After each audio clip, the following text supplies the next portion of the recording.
My name is Qin Yun Quan and I'm the CEO and co-founder of Kapap Academy. I'm a self-defense instructor and my mission in life is to empower as many people with realistic self-defense skills.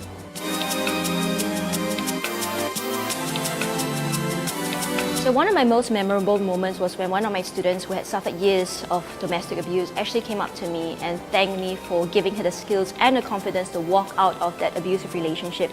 And that to me was a really encouraging moment and news for me, because I knew that I had helped her, and perhaps in more ways than one I can continue to help other women keep safe as well.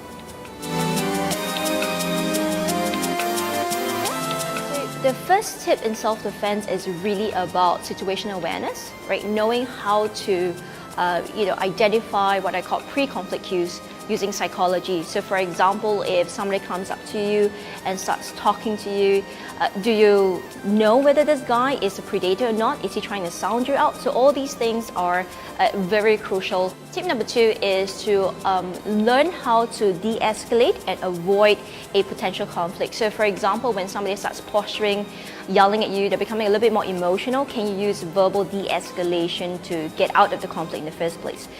But of course, the last self-defense tip is assuming that all else fails and you really can't talk your way out of the situation, nor can you avoid, then we will basically teach really simple, intuitive, effective moves to get out of the situation ASAP. Today I'll be showing you some really simple self-defense techniques to get out of various worst-case scenarios if somebody were to attack you. This is what you do when somebody grabs with a double forearm grab. So when the guy is grabbing me by a double forearm grab, first thing you need to do is to widen your stance and lower your base, because you have a better stability this way. Now when he's pulling me, he only expects me to pull back, but not when for this hand to grab the other wrist. So now I need to free this hand. I need to go what I call the elbow to elbow technique to free this hand, to which I can elbow, okay, or I can palm strike. Essentially, you've got to hit the guy and he will release your hands. This is what you do when someone chokes you from behind.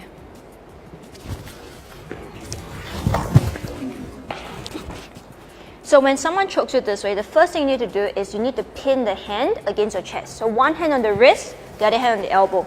This is to release some of the pressure on your neck, to which this hand on the elbow, you need to replace this hand so that this hand is now free to strike the guy in the crotch area. Okay, so remember, it's going to be a hammer fist, not an elbow, because obviously this doesn't do much damage aside from hitting the guy in the stomach. So once you hit the crotch, he releases it out of pain and then you run. And this is how you get out. This is what you do when somebody charges at you with a double hand choke.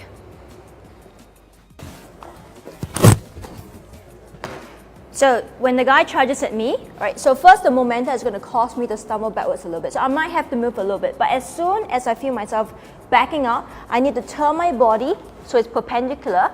Same time, this arm, straight arm, swing over both his hands to release the hold. Then you step in to elbow the guy in the face. And then you run away. This is what you do when the creep puts his hands on your shoulder. So when he puts his hand on my shoulder, all right, which is obviously an unwanted touch, right?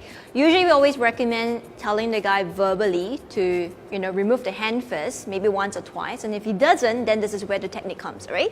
So the hand that the one is behind, use the blade of your hand, put it where we call this the fulcrum, right? Tilt the head back. Now you can either drop him or just make the guy stumble back.